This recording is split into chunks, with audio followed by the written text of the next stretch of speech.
Thank you, Paula. Yes, like you said, I grew up in the central Uganda, but of course that is where I grew up. I was born in the southwest. But developing a passion for conservation built way back as I kept as I was growing up. I wasn't detached from nature. Studying and grazing partly kept me very close, and also influenced the choice I made of the course that I did at the university as my first degree. And that's how my passion kept, hitting. And when I came back to Rwanda, of course, with the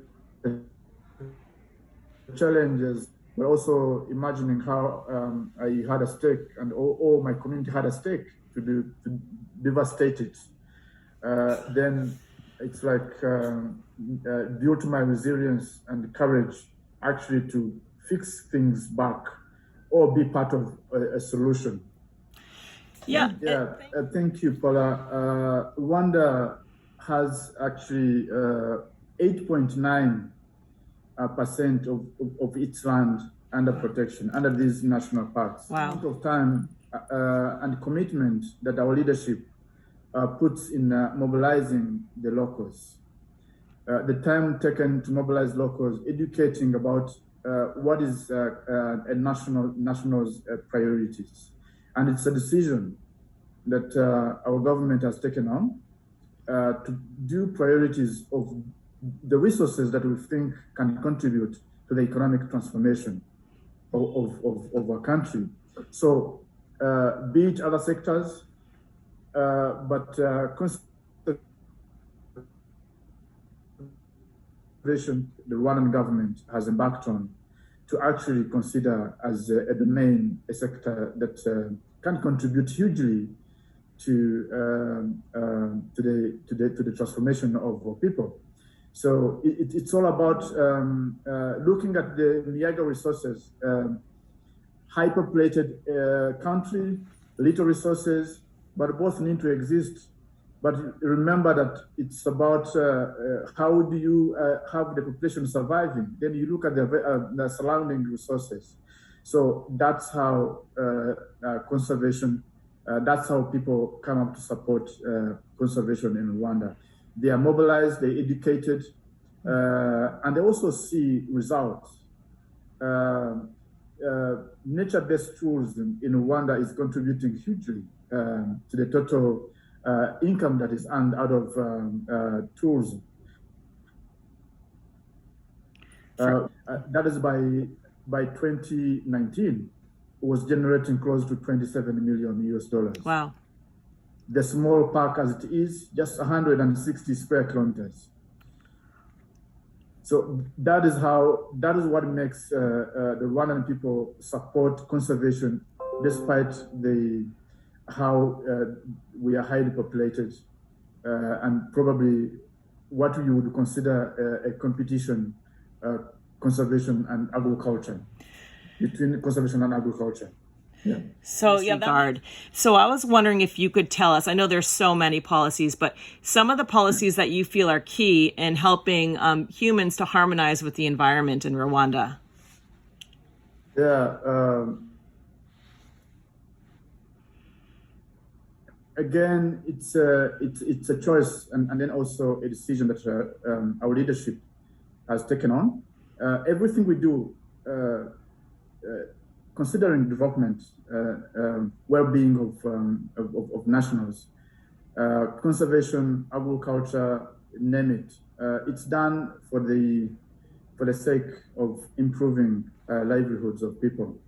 So conservation, first of all, is done for the people. So it's not for the sake of having guerrillas, having orphans.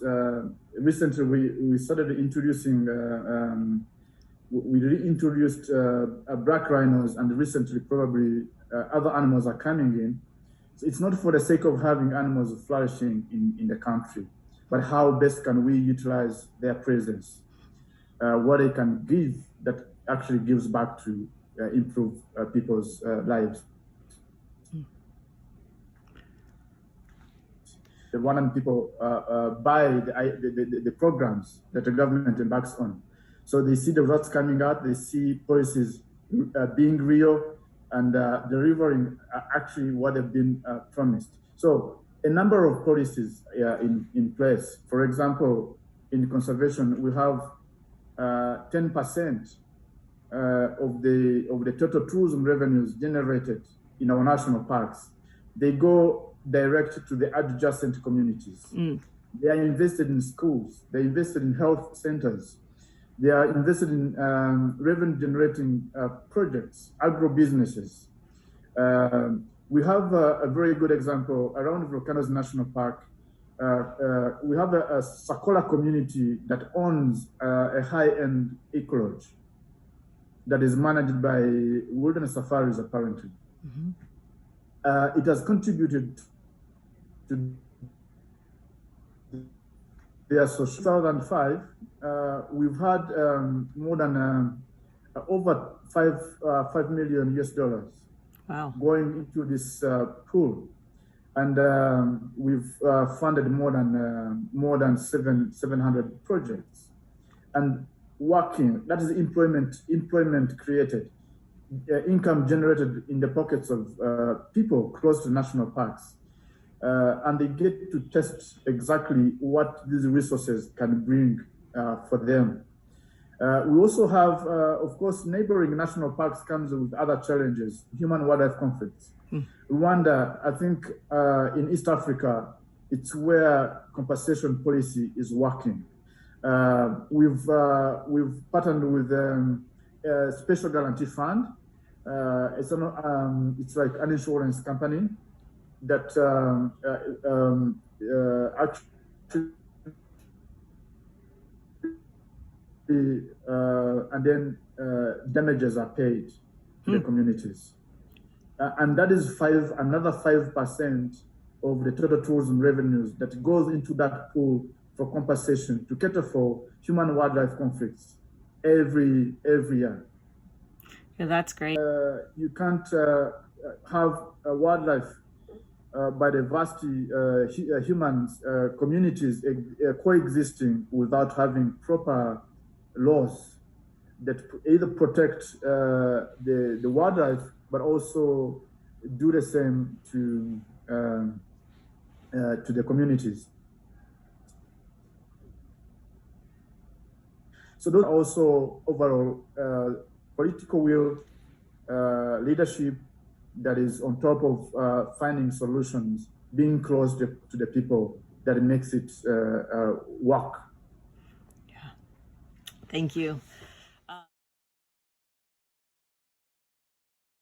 Yeah, actually, the cost of not doing it is actually high than the cost that you meet when you're investing in a worthwhile project like that one. Way back before the 1994 Rwandan Tutsi genocide, we had lions, more than 300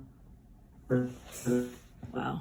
lions, close to 60, 65 black rhinos, but they all had a local extinction. And just because immediately after the genocide, the Tutsi genocide, that's 1994, post-94, there was a little bit of a mixture of cattle, wildlife, people poaching from Tanzania. So in a blink of an eye, not even a decade, wow, we lost all lions, we lost rhinos. So as we decided to consider conservation a part of other top priorities, we had a PPP, we had an agreement signed between our government and African Parks, and we formed a Kagera management company that is 12 years managing the park, that I actually worked with before I came back to government. So part of the key deliverables that were set is reintroduction making the ecosystem function, restoring, and then have the big five back in Akagera. So in 2015, we had 7 lions reintroduced in Akagera. Today, we have over 40 lions in Akagera for these few years. And then in 2017, the management also worked on bringing back, reintroducing black rhinos from Tabatoro. It's a private game reserve conservancy in South Africa. And we brought in 18. Today, we have 28. Wow, that's awesome. That is so great. 28 black rhinos. We had 5 more from the IAZA, the European zoos. They donated 5 black rhinos. We lost 2, remained with 3. But together, it's adding up to 28. And that is, it's a population that is promising. Yeah. So I just want to emphasize on the benefits, because the cost is was worth meeting. So the benefits, that is more jobs created in Akagera. Akagera alone, as a national park, they have almost 300 permanent staff, and casuals that more than that number. That alone also has attracted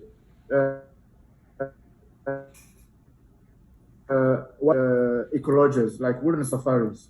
We have Magash tented camp that is stayed in Magashi in northeast of the park. We have more brands coming in looking to invest in Rwanda just because of the cost we've accepted to meet and restore Akagera as a real functioning ecosystem with big five in place. That is benefits are enormous, and the more money generated directly from the national park, that very national cent, it becomes to invest back in the communities. Yeah. And then also, of course, it's a company that pays tax. You can imagine in the district of Kayonza, Gatsibo, and Nyagatale, it's the best paying tax-paying company. Wow. So this is like an amazing success story as far as critically endangered animals, on how the mountain gorillas have rebounded. And so I'm going to infer that a lot of that has to do with the tourism at Volcanoes National Park. But what I noticed when I was there, and I got to see them in Rwanda, Volcanoes, and also in Uganda, and they were spectacular, both places. But I really have to say that the educational aspect of the Volcanoes National Park was huge. And I don't know if that was just by coincidence, but the guides and the trekkers and everybody, they talked to us a whole lot about environment, habitat, environmental policy, communities. And so we ended up like just really on the hike itself, it was like 3 hours of college lecture, really. It was very, very interesting. So I was wondering, like, was that intentional, or did we just really hit it with very intelligent guides, or are they trained kind of to educate tourists as well? How does that work? So of course, we offer a service, and to deliver that very service appropriate manner, you have to get trained people, trained staff.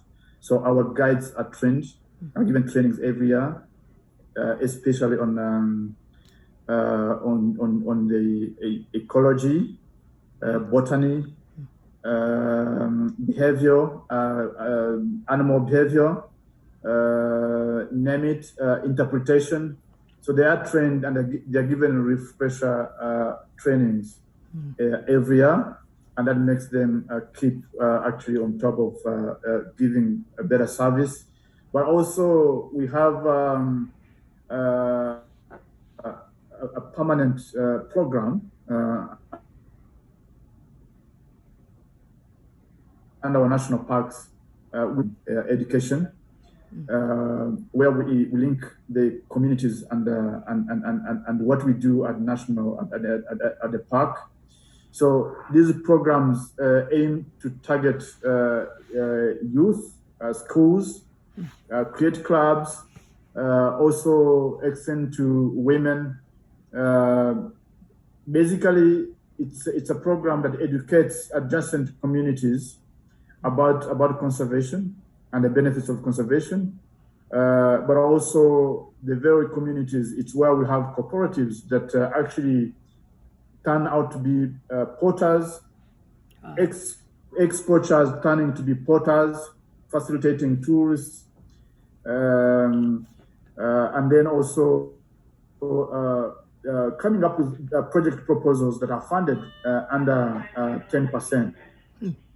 It was the fact that there is that corridor that they want to build, that Rwanda is funding between Nyungwe National Forest, and how does that happen? How do you move out the people? How do you get them to buy into that?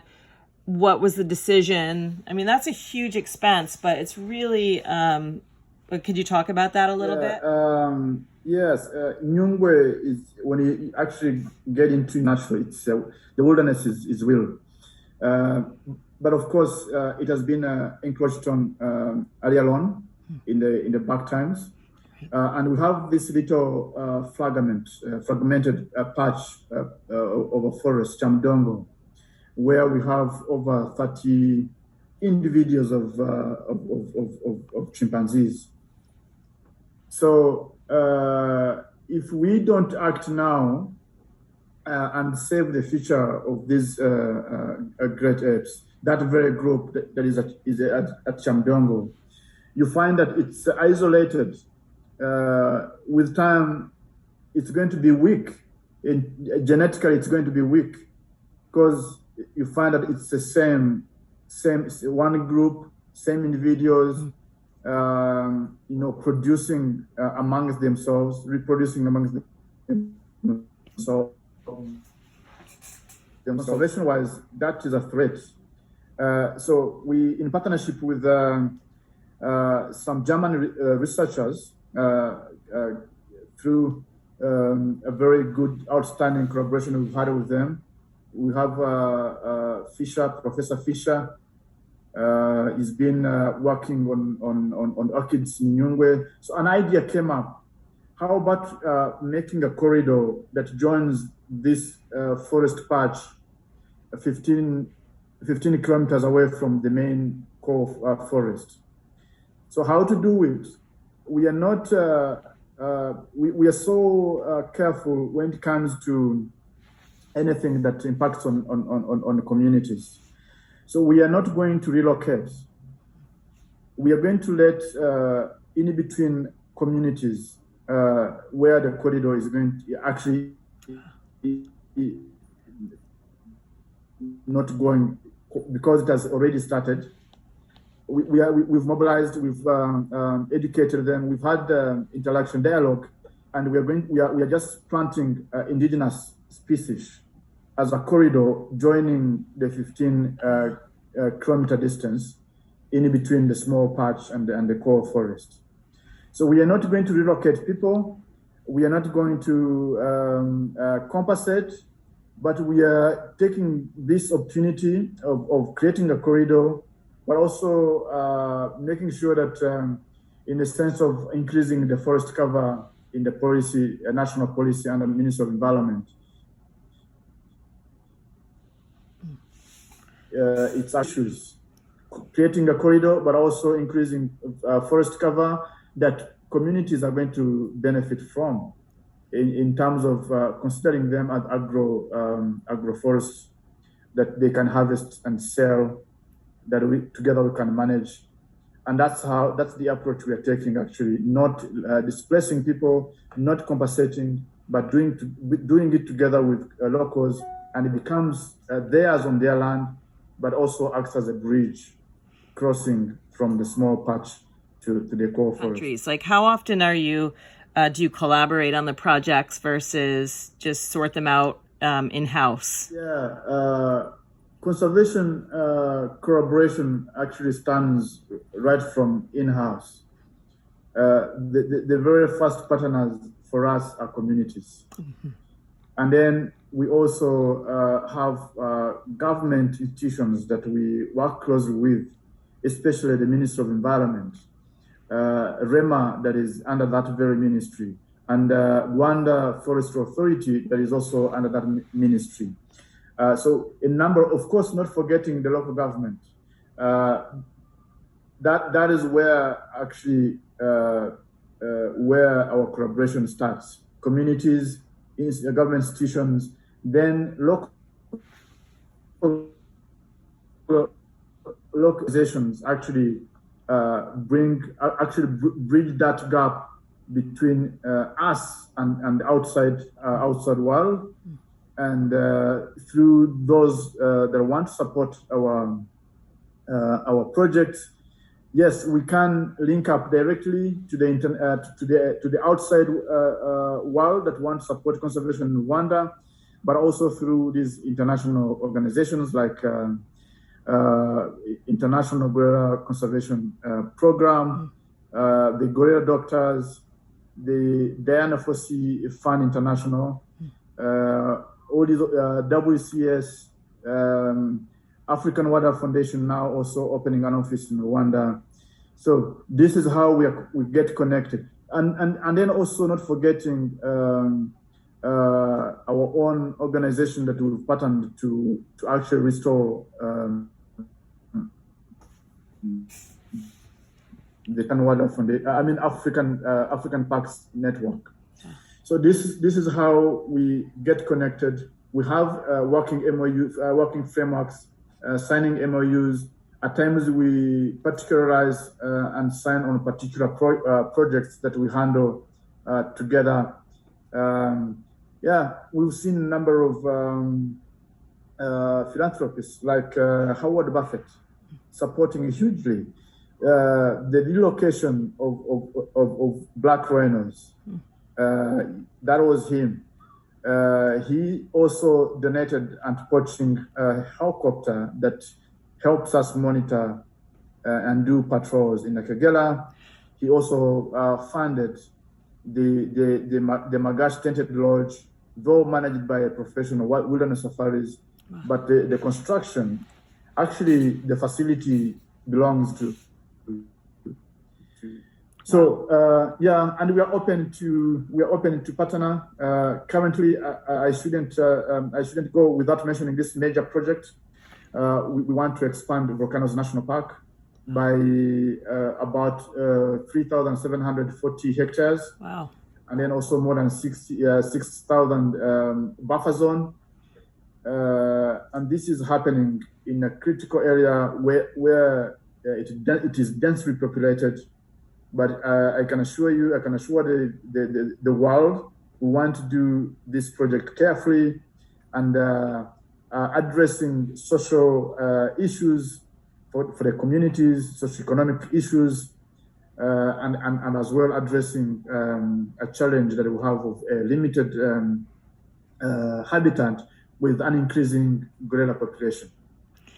That's amazing. Do you have any final words of wisdoms for young master's students in New York City? From my own experience, I learned that never to ignore a passion. So it's all about doing a job that you love, that drives and makes you deliver, perform, and then results are tangible. So we need to, at earlier stage, young people need to identify who they are, what they're able to do, because within the passion lies the strength of that very person.